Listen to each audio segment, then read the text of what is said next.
नमस्ते, अरुणाच किचनमध्ये आपले स्वागत आहे।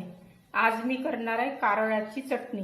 कारळ्याला काही भागात खुरासणी सुद्धा म्हटल्या जाते, तर ती चटणी आपण करणार आहोत। ही चटणी हृदयासाठी हृदय सक्षम करण्यासाठी उपयोगी असते। यामध्ये फायबर सुद्धा असतात आणि आपल्या स्किन साठी सुद्धा उपयोगी असते। तर ती चटणी आपण अशी गुणकारी अशी चटणी आपण करणार आहोत। अगदी साधी सोपी आणि खूप कमी असे साहित्य लागते। तर त्यासाठी लागणारी साहित्य ह्या चटणीसाठी कारळ आहे, जवळपास 250 ग्रॅम आहे कारळ, आणि मीठ आपल्या चवीनुसार आहे, तिखट आपल्या चवीनुसार, किंवा मिरच्या सुद्धा घेता येईल लाल, पण त्या वाटून घ्याव्या लागतील भाजून, आणि जिरे 2 चमचे, आणि लसूण 1 गठ्ठा। तर लसूण सोलून घेतलेला आहे।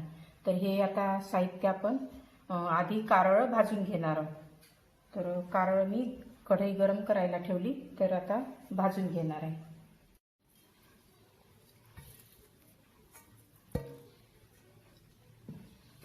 हे छान मंद गॅसवर भाजायचे आपल्याला, कारण गॅस मोठा ठेवला तर लवकरच कारळ जळल्या जाते आणि याला जास्त वेळ पण लागत नाही। अगदी 2-3 मिनिटात हे छान भाजले जाते। आता हे जिरे हे थोडे तडतड आवाज येत आहे। तडतड व्हायला लागले की समजायचे चटणीचे कारळे आता होत आलेले आहे भाजून। यातच थोडा लसूण आपण 1 मिनिटासाठी घालणार आहोत। लसूण असा भाजायचा नाही, फक्त कच्चाच घालता येते, पण थोडा घातलाय मी, हलका असा परतून घ्यायचा कारळासोबतच। कच्चाही घातला तरी छानच वाटतो। आणि ज्यांना मिरच्या घालायच्या आहे त्यांनी मिरच्या थोड्या भाजून घ्यायच्या। कारळ भाजल्यानंतर मिरच्या पण अशा थोड्या छान मंद।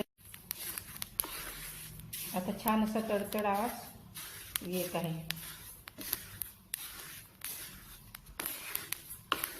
आता हे जिरे, कारळ आणि लसूण परतून झालेला आहे, खमंग असा वास पण सुटला आणि कलर पण बदललेला आहे। तर आता मी गॅस बंद करते।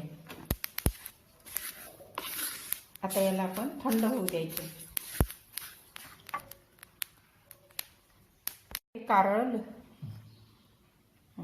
आता हे कारळ, लसूण आणि जिरे हे जे भाजून घेतले, तर हे मिक्सरच्या भांड्यात काढून घेतले। यातच आता तिखट घालत आहे।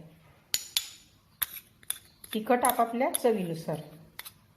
तिखट हे गरम असताना घातले, त्यामुळे तिखट पण थोडे परतल्यासारखे होते। आणि आता हे मी थंड होऊ देणार आहे, कारण थंड झाल्यावर चटणी छान होते। आता हे थंड झालेले आहे सर्व साहित्य। यामध्ये आता मी आपापल्या चवीनुसार मीठ घालत आहे आणि हे छान आता मी वाटून घेणार आहे। वाटताना एक काळजी घ्यायची, एकसारखं मिक्सर चालू ठेवायचं नाही, चालू बंद करत चटणी वाटायची, त्यामुळे चटणी चांगली होते, नाहीतर ती एकसारखी अशी ओलसर झाल्यासारखी होते। तर आता थोडा वेळ करत मी हे वाटून घेणार आहे। आता ही कारळ्याची चटणी वाटून तयार आहे। अगदी बारीक अशी, एकदम जाड नाही, एकदमच अशी खूपच बारीक सुद्धा नाही, मीडियम अशी वाटलेली आहे। आणि आता ही खाण्यासाठी तयार आहे। अगदी झटपट आणि घरच्या घरी असणाऱ्या साहित्यामध्ये पौष्टिक अशी आपली ही कारळ्याची चटणी तयार आहे। ही चटणी भात, पोळीच किंवा भाकरीसोबत छान वाटते। पोळीवर अशी थोडीशी पसरवून दिली तर रोल सुद्धा करून खाता येते, आणि नुसती सुद्धा अशीच तोंडी लावणे म्हणून सुद्धा छान वाटते। चटणी आपली तयार आहे। भाजताना एक काळजी घ्यायची की भाजताना एकसारखे हलवत राहायचे आणि गॅस मंदच ठेवायचा। मंद गॅसवर भाजल्या गेल्यानंतर चटणीची चव छान वाटते आणि खमंग सुद्धा होते ही चटणी। आणि मोठ्या गॅसवर जर भाजण्यात आली तर ती लवकरच भाजल्या जाते, पण आतून थोडं कच्चं राहते, ती चटणी एवढी चवदार वाटत नाही। तर त्यामुळे भाजताना काळजी घ्यायची आणि वाटताना सुद्धा थोडे थांबत मिक्सर चालू करायचे, चालू बंद करत चटणी वाटायची। तर अशा पद्धतीने केले।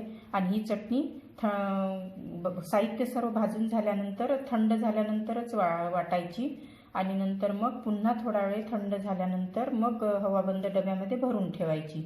या पद्धतीने जर केली तर ही बरेच दिवस टिकते। आणि अशी जर चटणी वगैरे बनवली तर नक्कीच सर्वजण आवडीने खातील। आणि लहान मुलं वगैरे त्यांना पोळीचा रोल वगैरे करून दिला तर ते सुद्धा आवडीने खातील। तर अशा पद्धतीने बनवून बघा।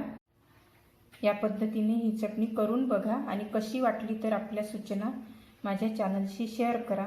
आणि माझ्या चॅनलला ज्यांनी लाईक आणि सबस्क्राईब केलं नसेल त्यांनी लाल बटनवर क्लिक करून सबस्क्राईब करा आणि बेल आयकॉनवर सुद्धा क्लिक करा.